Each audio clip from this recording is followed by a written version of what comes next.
ಶ್ರೀ ಗುರುಭ್ಯೋ ನಮಃ. ಪರಮಗುರುಭ್ಯೋ ನಮಃ. ಶ್ರೀಮದಾನಂದತೀರ್ಥ ಭಗವತ್ಪಾದಾಚಾರ್ಯೇಭ್ಯೋ ನಮಃ.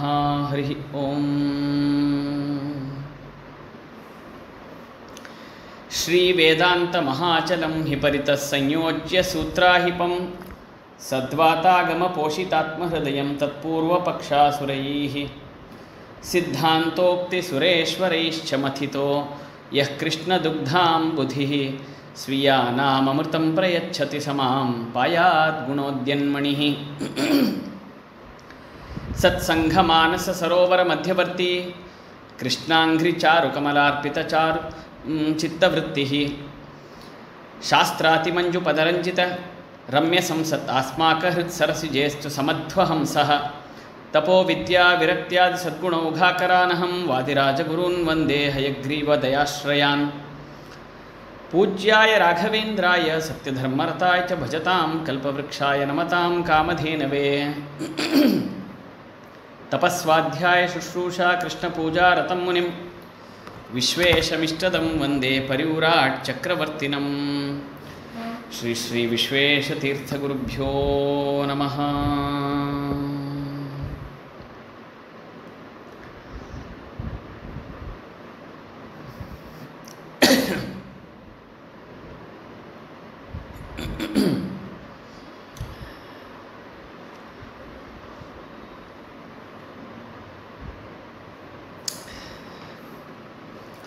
ಪರಮಪೂಜ್ಯ ಶ್ರೀಮದ್ ವಾದಿರಾಜತೀರ್ಥ ಶ್ರೀಪಾದಂಗಳವರಿಂದ ರಚಿತವಾದ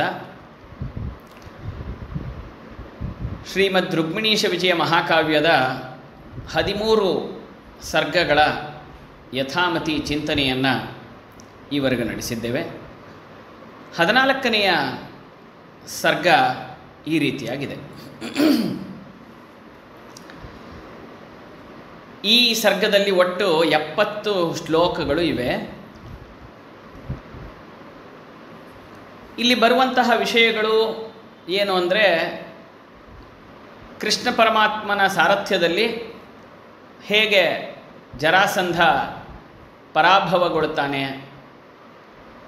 17 ಸರ್ತಿ ಸೋತೋಗ್ತಾನೆ, ಆಮೇಲೆ ದ್ವಾರಕಾಪಟ್ಟಣದ ನಿರ್ಮಾಣ ಭಗವಂತ ಹೇಗೆ ಮಾಡ್ತಾನೆ, ಕಾಲಯವನ ಅನ್ನೋ ದೈತ್ಯನ ಸಂಹಾರ ಹೇಗೆ ಮಾಡ್ತಾನೆ, ಮುಚುಕುಂದನ ಉದ್ಧಾರವನ್ನು ಮಾಡುವಂತಹ ವಿಷಯ, ಮತ್ತು ಕೃಷ್ಣನಿಗೆ ರುಕ್ಮಿಣೀ ದೇವಿ ಬರೀತಕ್ಕಂತಹ ಪತ್ರ ಏನಿತ್ತು, ಆ ಸಂದೇಶ ಆ ಪತ್ರದಲ್ಲಿ, ಅದನ್ನು ತೆಗೆದುಕೊಂಡವರು ಯಾರು, ಹೋದವರು, ಮತ್ತು ಕೃಷ್ಣನು ವಿದರ್ಭ ದೇಶಕ್ಕೆ ಹೋಗುವಂತಹ ಪ್ರಸಂಗ, ಕೃಷ್ಣನ ದರ್ಶನದಿಂದ ಅಲ್ಲಿರತಕ್ಕಂತಹ ಜನತೆಗೆ ಆಗಿರತಕ್ಕಂತಹ ಸಂತಸ ಆನಂದ, ರುಕ್ಮಿಣಿ ಕುಲದೇವತೆಯ ಪೂಜೆ ಮಾಡಲಿಕ್ಕೆ ಹೋಗ್ತಕ್ಕಂತಹದ್ದು, ಮತ್ತು ಜರಾಸಂಧಾದಿಗಳನ್ನು ಸೋಲಿಸೋದು, ರುಕ್ಮಿಣಿಯನ್ನು ಕರ್ಕೊಂಡು ಹೋಗುವಂಥದ್ದು ಅವಳ ಅಭಿಪ್ರಾಯಕ್ಕೆ ಅಭಿಲಾಷೆಗೆ ತಕ್ಕಂತೆ, ಇಡೀ ಸರ್ಗದ ಉಪಸಂಹಾರ, ಕೊನೆಗೆ ಒಟ್ಟು ಏನಾಯಿತು, ಇದರ ತಾತ್ಪರ್ಯ, ಇವನ್ನೆಲ್ಲವನ್ನು ಕೂಡ ಒಟ್ಟು 70 ಶ್ಲೋಕಗಳಲ್ಲಿ ಸಂಗ್ರಹಿಸಲಾಗಿದೆ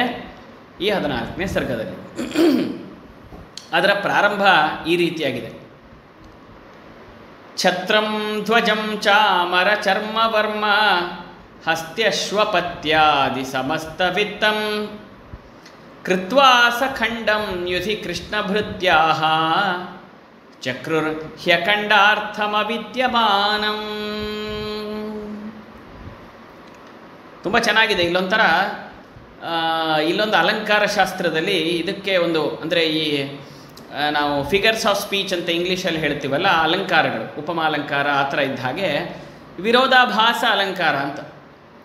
ವಿರೋಧ ಇದ್ದಂತೆ ಕಾಣುತ್ತೆ, ಇದು ಏನ್ರಿ ಅದು ಇದು ಹೆಂಗೆ ಆಗ್ಲಿಕ್ಕೆ ಸಾಧ್ಯ ಅಂತ. ಅದಕ್ಕೆ ಅಂದರೆ ವಿರುದ್ಧವಾಗಿರ್ತಕ್ಕಂತಹ 2 ಪದಗಳನ್ನು ಬಳಸ್ತಕ್ಕಂಥದ್ದು, 2 ವಿಷಯಗಳನ್ನು ಒಟ್ಟಿಗೆ ಆಯಿತು ಅಂತ ಹೇಳೋದು. ಅವನು ತುಂಬ ಒಳ್ಳೆಯವನು ಆದರೆ ಕೆಟ್ಟವನು, ಅದು ಹೆಂಗೆ ಸಾಧ್ಯ, ಒಂದ ಒಳ್ಳೆಯವನಾಗಿರ್ಬೇಕು, ಇದ ಕೆಟ್ಟವನಾಗಿರ್ಬೇಕು, ಆದರೆ ಎರಡೂ ಸಾಧ್ಯ ಅನ್ನೋದನ್ನು ತೋರಿಸಿಕೊಡುವಂಥ ಒಂದು ಅಲಂಕಾರ ಇದು. ಹಾಗೆ ಇಲ್ಲಿ ಒಂದು ಒಳ್ಳೆಯ ಮರ್ಮವನ್ನು ವಾದಿರಾಜರು ಬಳಸ್ತಾರೆ. ಏನು ಅಂದರೆ, ಕೃಷ್ಣನ ಭೃತ್ಯರು ಜರಾಸಂಧನ ಅಖಂಡಾರ್ಥವನ್ನು ಖಂಡಿಸಿಬಿಟ್ರು ಅಂತ. ಅಲ್ಲ, ಅಖಂಡಾರ್ಥ ಅಂತ ಹೇಳೋದು. ಅಖಂಡ ಅರ್ಥ ಅಂದರೆ ಖಂಡಿಸಲಾಗದೇ ಇರುವ ಅರ್ಥ. ಖಂಡಿಸಲಾಗದೇ ಇರುವ ಅರ್ಥವನ್ನು ಕೃಷ್ಣನ ಭೃತ್ಯರು ಖಂಡಿಸಿಬಿಟ್ರು ಅಂತ. ಹೆಂಗೆ ಸಾಧ್ಯ? ಖಂಡಿಸಲಾಗಲ್ಲ ಅಂತ ಹೇಳ್ತೀರಾ, ತಿರ್ಗಾ ಅವರು ಖಂಡಿಸಿದರು ಅಂತ ಹೇಳ್ತೀರಾ. ಯಾವ್ದು ಸರಿ?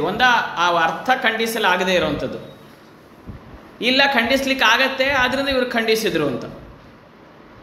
ಏನು ಅಂದರೆ ತುಂಬ ಚೆನ್ನಾಗಿ ಹೇಳ್ತಾರೆ. ಏನು ಅಂದರೆ, ಕೃಷ್ಣನ ಭಟರು ಛತ್ರಂ ಧ್ವಜಂ ಚಾಮರ ಚರ್ಮ ವರ್ಮ ಹಸ್ತ್ಯಶ್ವಪತ್ಯಾದಿ ಸಮಸ್ತ ವಿತ್ತಂ. ಜರಾಸಂಧನ ಹತ್ರ ಬೇಕಾದಷ್ಟು ಸಂಪತ್ತು ಇತ್ತಂತೆ. ಏನು ಸಂಪತ್ತು? ಅರ್ಥ ಅಂದರೆ ಸಂಪತ್ತು ತಾನೇ. ಅಖಂಡವಾದ ಅರ್ಥ ಅಂದರೆ ಸಮಸ್ತವಾದಂತಹ ಅರ್ಥ ಸಂಪತ್ತು. ಏನು ಸಂಪತ್ತುಗಳು ಅವನ ಹತ್ರ ಇತ್ತು ಅಂದರೆ, ಬೇಕಾದಷ್ಟು ಛತ್ರ, ಧ್ವಜ, ಚಾಮರ, ಗುರಾಣಿ, ಕವಚ, ಆನೆ, ಕುದುರೆ, ಸೈನಿಕರು, ಹೀಗೆ ಎಲ್ಲ ಶತ್ರುಗಳ ಸಂಪತ್ತು ಇಷ್ಟೊಂದು ಅವನ ಸಂಪತ್ತಾಗಿತ್ತು. ಅಂದರೆ ಸೈನಿಕರು ಇದ್ದರು, ಕುದುರೆ ಇತ್ತು, ಆನೆ ಇತ್ತು, ಬೇಕಾದಷ್ಟು ಶಸ್ತ್ರಗಳು, ಅಸ್ತ್ರಗಳು ಎಲ್ಲ ಇತ್ತು. ಇದೆಲ್ಲ ಅವನ ಸಂಪತ್ತು, ಬೇಕಾದ ಹಾಗಿತ್ತು. ಇದನ್ನು ಯಾರೂ ತೊಗೊಂಡೋಗ್ಲಿಕ್ಕೆ ಆಗ್ತಾ ಇರಲಿಲ್ಲ, ಎಲ್ಲ ಅವನ ಹತ್ರನೇ ಇತ್ತು. ಅದರಿಂದ ಅಖಂಡವಾದ ಅರ್ಥ ಅಂದರೆ ಪ್ರಪಂಚದಲ್ಲಿ ಏನೇನೆಲ್ಲ ಸಂಪತ್ತು, ಯಾವ್ಯಾವ ರೀತಿಯ ಅಸ್ತ್ರ ಶಸ್ತ್ರ ಹಾಗೂ ಯುದ್ಧ ಮಾಡಲಿಕ್ಕೆ ಬೇಕಾದ ಪರಿಕರಗಳು ಬೇಕಾಗಿತ್ತೋ ಎಲ್ಲ ಅವನಲ್ಲಿತ್ತಂತೆ. ರಷ್ಯಾ ಅವ್ರ ಹತ್ರ ಮತ್ತು ನಮ್ಮ ಈ ಯಾರು ಅಮೆರಿಕ ಹತ್ರ ಇರುವಂತೆ ಎಲ್ಲ ರೀತಿಯಾದಂಥ ಅಸ್ತ್ರಶಸ್ತ್ರಗಳು ಇವನ ಹತ್ರ ಇತ್ತಂತೆ. ಇದನ್ನೆಲ್ಲವನ್ನೂ ಅಖಂಡ ಅರ್ಥವೂ ಇದ್ದರೂ ಭಗವಂತ ಮಾತ್ರ ಮೈನಸ್. ಅವಾಗ ಏನಾಗತ್ತೆ ಅಂದರೆ ಇವೆಲ್ಲ ವೇಸ್ಟು ಅಂತ ಅರ್ಥ. ಅಂದರೆ ನೀವು 100 ಇರಲಿ ನಿಮ್ಮ ಹತ್ರ, ಅದನ್ನು 0ಇಂದ ಮಲ್ಟಿಪ್ಲೈ ಮಾಡಿದ್ರೆ 0ನೇ ಬರೋದು ಉತ್ತರ. 100 × 0 ಯಾವತ್ತೂ 0ನೇ. ಅಂದರೆ ಇವನಿಗೆ 100 ಸಂಪತ್ತಿದ್ದರೂ ಆ ನಾಸ್ತಿಕ್ಯ ಅನ್ನೋದೊಂದಿತ್ತಲ್ಲ, ಅಂದರೆ ದೇವರು ದೊಡ್ಡವನು, ಪರಮಾತ್ಮ ಒಬ್ಬ ಇದ್ದಾನೆ ಅನ್ನೋದು ಇಲ್ಲ. ಆದ್ದರಿಂದ ಇವನ ಬುದ್ಧಿ 0 ಆಗಿತ್ತು. ಸೊ 0 ಬುದ್ಧಿ ಇದ್ದಿದ್ದರಿಂದ, ನಾಸ್ತಿಕ್ಯ ಇದ್ದಿದ್ದರಿಂದ ಬೇಕಾದ ಅಖಂಡವಾದಂತಹ ಅರ್ಥ ಸಂಪತ್ತಿದ್ದರೂ ಕೂಡ ಇವೆಲ್ಲ ವೇಸ್ಟ್.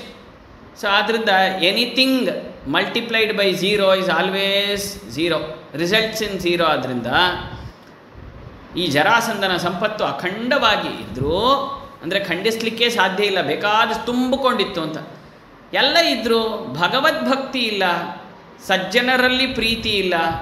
ಆದ್ದರಿಂದ ಇದೆಲ್ಲ ನಶ್ವರವಾಗಿ ವೇಸ್ಟಾಗಿ ಹೋಯಿತು. ಆದ್ದರಿಂದ ಇದನ್ನೆಲ್ಲ, ಆದರೆ ಭಗವದ್ಭಕ್ತರಲ್ಲಿ ಏನಿಲ್ಲದೆ ಇದ್ದರು, ಕೃಷ್ಣನ ಭಕ್ತರಲ್ಲಿ ಕೃಷ್ಣ ಇದ್ನಲ್ಲ, ಕೃಷ್ಣ ಭಕ್ತಿ ಇತ್ತಲ್ಲ.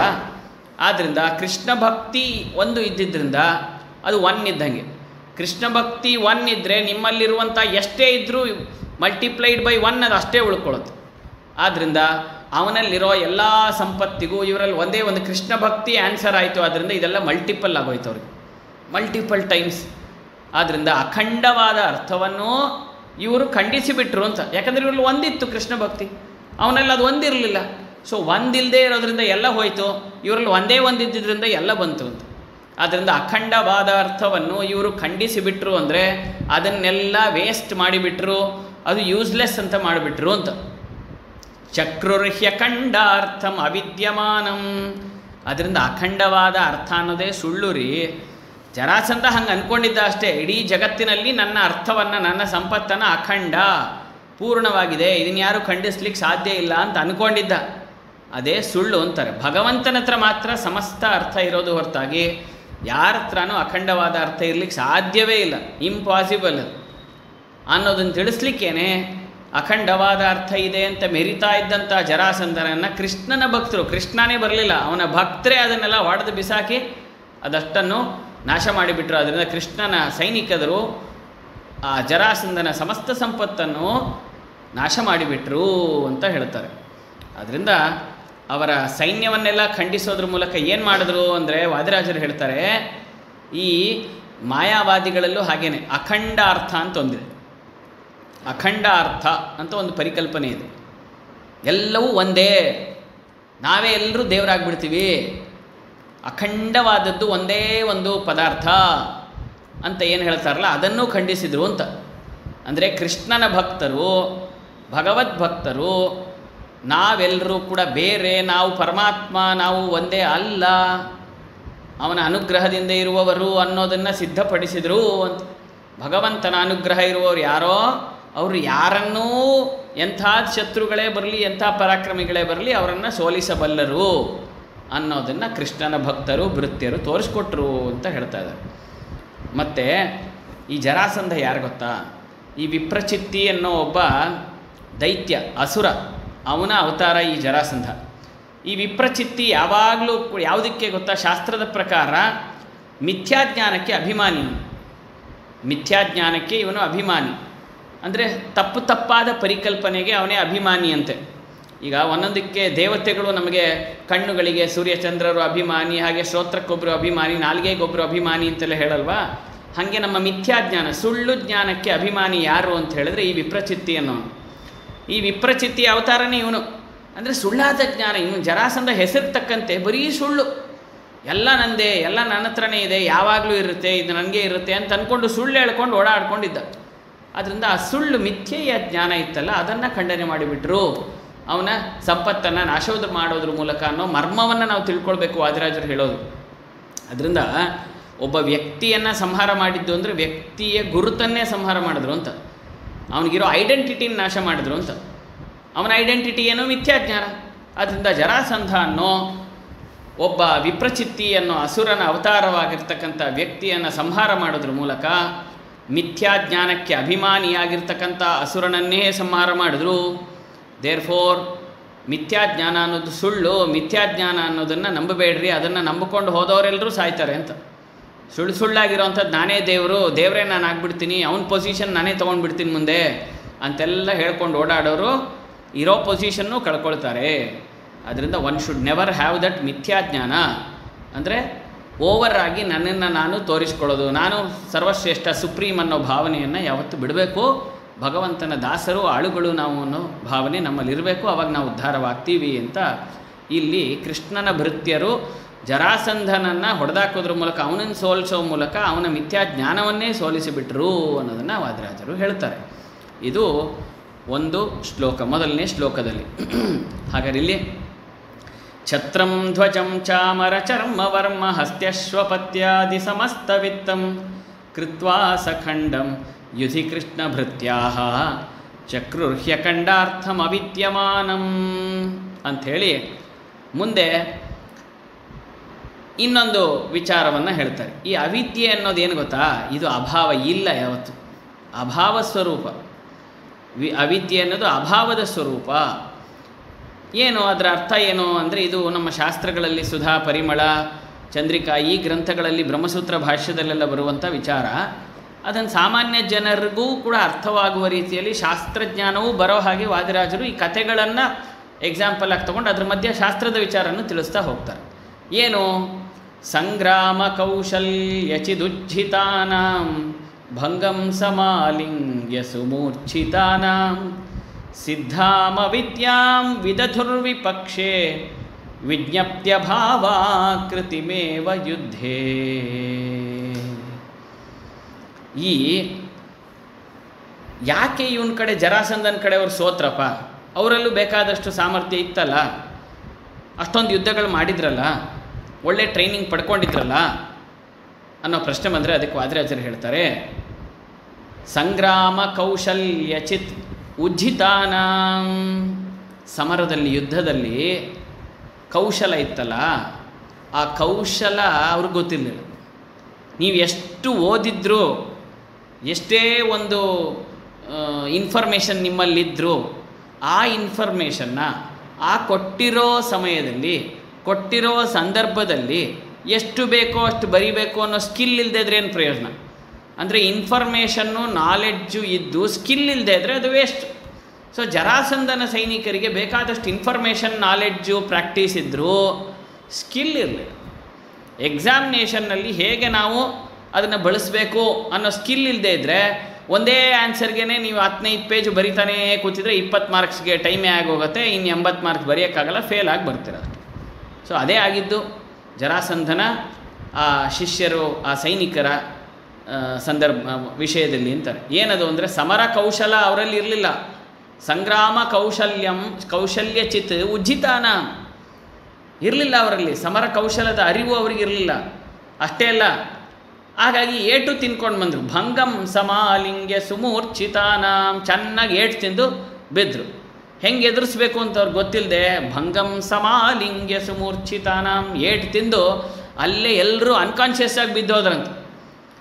ಸಿದ್ಧಾಮವಿದ್ಯಾಂ ವಿದಧುರ್ವಿಪಕ್ಷೇ. ಹೀಗಾಗಿ ಜರಾಸಂಧನ ಸೈನಿಕರ ಪಾಲಿಗೆ ಆ ಯುದ್ಧದಲ್ಲಿ ಅವರ ಅವಿದ್ಯೆ ಇದೆಯಲ್ಲ, ಅವಿದ್ಯೆ ಅಂದರೆ ಏನರ್ಥ? ಸ್ಕಿಲ್ ಇಲ್ಲದೆ ಇರೋ skill. Knowledge minus skill is equal to useless. ಬೇಕಾದಷ್ಟು ನಂಗೆ ನಾಲೆಡ್ಜ್ ಇದೆ, ಸ್ವಿಮ್ಮಿಂಗ್ ಬಗ್ಗೆ ನಾನು PhD ಬರೆದಿದ್ದೀನಿ, ನೀರೊಳಗೆ ತಾಳಿದ್ರೆ ಮುಳುಗೋಗ್ಬಿಡ್ತೀನಿ, ಮೇಲೆ ಎದ್ದು ಬರೋಕ್ಕೆ ಆಗಲ್ಲ. ಯಾಕೆಂದರೆ ನಾನು ಪ್ರಾಕ್ಟೀಸೇ ಮಾಡಿಲ್ಲ. ನನಗೆ ಅದರಲ್ಲಿ ಹೇಗೆ ತೇಲಬೇಕು, ಯಾವ ರೀತಿಯಾಗಿ ನಾನು ಮುಳುಗಬಾರ್ದು, ಕಾಲುಗಳನ್ನು ಆಳಿಸ್ಬೇಕು, ಹಾಗೆ ನೀರಲ್ಲಿ ಇರಬೇಕು, ಉಸಿರು ಬಿಗಿ ಹಿಡಿಬೇಕು, ಇದೆಲ್ಲ ಗೊತ್ತೇ ಇಲ್ಲ. ಬರೀ ಇದನ್ನು ತಿಳ್ಕೊಂಡಿದ್ದೀನಿ ಅಷ್ಟೇ ಹೊರತಾಗಿ ಅದನ್ನು ಪ್ರಾಕ್ಟೀಸ್ ಮಾಡಿಲ್ಲ ನಾನು. ಹೀಗಾಗಿ ಏನಾಯಿತು, ಈ ಅವಿದ್ಯೆ ಅಂದರೆ ಸ್ಕಿಲ್ಲೆಸ್ ಆಗಿರುವಂತಹ ನಾಲೆಡ್ಜ್, ಅದು ಸಿದ್ಧಾಮವಿದ್ಯಾಂ ವಿದಧುರ್ವಿಪಕ್ಷೇ. ಅದರಿಂದ ವಿಪಕ್ಷದವರ ಅವಿದ್ಯೆಯ ಅದು ಜ್ಞಾನಾಭಾವ. ಅಂದರೆ ನಿಮ್ಮ ನಾಲೆಡ್ಜ್ ಇದ್ದರೂ ಅದನ್ನು ಯುಟಿಲೈಸ್ ಮಾಡುವಂಥ ಸ್ಕಿಲ್ ಇಲ್ಲದೆ ಇದ್ದರೆ ಆ ನಾಲೆಡ್ಜ್ ಇಲ್ಲ ಅಂತಲೇ ಅರ್ಥ ಅಲ್ವಾ? ನಂಗೆ ಚೆನ್ನಾಗಿ ಗೊತ್ತು ಬೇಕಾದಷ್ಟು ಸ್ವಿಮ್ಮಿಂಗ್ ಬಗ್ಗೆ, ಆದರೆ ತಳ್ಳಿಬಿಟ್ರೆ ನನಗೆ ಮೇಲೆ ಬರೋಕ್ಕಾಗಲ್ಲ, ನೀರೊಳಗೆ ಬಿದ್ದು ಸತ್ತು ಹೋಗ್ತೀನಿ ಅಂದರೆ ಏನರ್ಥ? ನಿನ್ನ ನಾಲೆಡ್ಜು ವೇಸ್ಟು ಅಂತ ಅರ್ಥ. ಹಾಗೆಯೇ ಅವರಲ್ಲಿ ಬೇಕಾದಷ್ಟು ನಾಲೆಡ್ಜ್ ಇದ್ದರೂ ಸ್ಕಿಲ್ ಇಲ್ಲದೆ ಇದ್ದಿದ್ದರಿಂದ, ಯುದ್ಧ ಕೌಶಲ ಇಲ್ಲದೆ ಇದ್ದಿದ್ದರಿಂದ ಎಲ್ಲ ಸೋತೋದ್ರಂತೆ. ಆದ್ದರಿಂದ ಯಾವತ್ತಿಗೂ ಕೂಡ ಈ ಅವಿದ್ಯೆ ಅನ್ನೋದು ಅದು ಜ್ಞಾನಾಭಾವ. ಅಂದರೆ ಸ್ಕಿಲ್ಲೆಸ್ ಆಗಿರೋವಂಥ ನಾಲೆಡ್ಜು, ಇನ್ಫಾರ್ಮೇಷನ್ನು ಅದು ಯಾವತ್ತಿದ್ರೂ ಕೂಡ ಯೂಸ್ಲೆಸ್ ಅನ್ನೋದನ್ನು ವಾದಿರಾಜರು ಎಷ್ಟು ಚೆನ್ನಾಗಿ ಹೇಳ್ತಾರೆ ನೋಡಿ. ಆಗಿನ ಕಾಲಕ್ಕೇ ಸ್ಕಿಲ್ಸ್ ಅನ್ನೋದು ಎಷ್ಟು ಇಂಪಾರ್ಟೆಂಟು, ನಾಟ್ ಜಸ್ಟ್ ಇನ್ಫಾರ್ಮೇಷನ್ ಅಥವಾ ನಾಲೆಡ್ಜ್, ಸ್ಕಿಲ್ ಅನ್ನೋದು ತುಂಬ ಇಂಪಾರ್ಟೆಂಟು ಅನ್ನೋದನ್ನು ಆವಾಗ ವಾದಿರಾಜರು ತಿಳಿಸ್ತಾರೆ. ವಿಜ್ಞಪ್ತ್ಯ ಭಾವ ಕೃತಿಮೇವ ಯುದ್ಧೇ. ಅದರಿಂದ ಈ ಯುದ್ಧದಲ್ಲಿ ಅವರ ಅವಿದ್ಯೆಯೇ, ಅವರ ಸ್ಕಿಲ್ಲೆಸ್ನೆಸ್ಸೇ ಅವರ ನಾಶಕ್ಕೆ ಕಾರಣವಾಯಿತು ಅಂತ ಹೇಳ್ತಾರೆ. ಆದ್ದರಿಂದ ಮಾಯಾವಾದಿಗಳು, ಈ ಅದ್ವೈತಿಗಳು ಒಂದು ಮಾತನ್ನು ಹೋಗ್ತಾರೆ, ಅವಿದ್ಯೆಯು ಭಾವರೂಪವಾದದ್ದು. ಅವಿದ್ಯೆ ಅನ್ನೋದು ಒಂದು ಭಾವತ್ತರ, ಅದು ಒಂದು ವಸ್ತು ಇದ್ದ ಹಾಗೆ, ಅದು ನಮ್ಗೆ ಬೇಕು ಅಂತ ಹೇಳಿದ್ರು. ಆ ಸ್ಕಿಲ್ಲೆಸ್ನೆಸ್ ಅನ್ನೋದು ಕಟ್ಕೊಂಡಿರಿ ಮಾಡ್ತೀರಾ. ಆದ್ದರಿಂದ ಅವಿದ್ಯೆಯ ಭಾವರೂಪವಾದ ಅವಿದ್ಯೆಯು ಅಷ್ಟೇ, ಅದು ವೇಸ್ಟು ಅನ್ನೋದನ್ನು, ಇದು ಶಾಸ್ತ್ರೀಯವಾಗಿ ನಿಮ್ಗೆ ಅರ್ಥ ಆಗಲ್ಲ ಹೆಚ್ಚು, ಇಷ್ಟೇ ಸಾಕು. ಅದರಿಂದ ಯುದ್ಧದಲ್ಲಿ ಜರಾಸಂಧನ ಸೈನಿಕರಿಗೆ ಏನು ಅಂತ ಹೇಳಿದ್ರೆ ಆ ವಿನಾಶವೇ ಉಂಟಾಯಿತು ಅನ್ನೋದ್ರ ಮೂಲಕ ಭಾವರೂಪವಾದ ಒಂದು ಅಜ್ಞಾನ ಅನ್ನೋದೊಂದಿದೆ ಅಂತ ಹೇಳ್ತಾರೆ. ಅದು ಯೂಸ್ಫುಲ್ಲು, ಆ ಭಾವ ಅವಿದ್ಯೆ ಅನ್ನೋದು ತುಂಬ ಯೂಸ್ಫುಲ್ಲು ಅಂತ ಅವ್ರು ಏನು ಹೇಳ್ತಾರಲ್ಲ ಅದು ಸರಿ ಇಲ್ಲ ಅನ್ನೋದನ್ನು ಖಂಡನೆ ಮಾಡಿದ್ರು ಅಂತ. ಹೀಗೆ ಶಾಸ್ತ್ರದ ಖಂಡನೆಯೂ ಆಯಿತು ಕೃಷ್ಣ ಭಕ್ತರಿಂದ, ಶಸ್ತ್ರದ ಖಂಡನೆಯೂ ಆಯಿತು ಅಂತ. ಆ ಯುದ್ಧ ಎರಡೂ ರೀತಿಯಾಗಿ, ಒಂದು ಇಂಟಲೆಕ್ಚುವಲ್ಲು, ಇನ್ನೊಂದು ಫಿಸಿಕಲ್, ಎರಡೂ ರೀತಿಯಾದಂತಹ ನಾಶ ಅನ್ನೋದು ಜರಾಸಂಧನ ಕಡೆಯವರಿಗೆ ಹಾಗೂ ಆ ಜರಾಸಂಧನನ್ನೇ ಫಾಲೋ ಮಾಡುವಂಥ ಇವಾಗಿನ ಒಂದು ಅಜ್ಞಾನಿಗಳಿಗೂ ಆಗತ್ತೆ ಅನ್ನೋದನ್ನು ತಿಳಿಸೋದ್ರ ಮೂಲಕ ಕೃಷ್ಣನ ಭಕ್ತರಿಗೆ ಯಾವತ್ತು ಜಯ ಅಂತ ತಿಳಿಸ್ತಾರೆ ಅಂತ ಈ ನಾಗ ಚತುರ್ಥಿಯ ಶುಭ ದಿವಸದಂದು ಆ ಶೇಷಾಂತರ್ಯಾಮಿಯಾದ ಸಂಕರ್ಷಣ ರೂಪಿಯಾದ ಪರಮಾತ್ಮನ ಅನುಗ್ರಹ ಎಲ್ಲರಿಗೂ ಸಿಗಲಿ ಅಂತ ಹೇಳ್ತಾ ಅವನ ಚರಣ ಕಮಲಗಳಲ್ಲಿ 2 ನುಡಿ ಕುಸುಮಗಳನ್ನು ಸಮರ್ಪಣೆ ಮಾಡೋಣ. ಮುಂದೆ ಗುರುವಾರದ ದಿವಸ 3ನೇ ಶ್ಲೋಕದಿಂದ 14ನೇ ಸರ್ಗದಲ್ಲಿ ನೋಡುವ ಪ್ರಯತ್ನವನ್ನು ಮಾಡೋಣ. ಸರ್ವಂ ಶ್ರೀಕೃಷ್ಣಾರ್ಪಣಮಸ್ತು.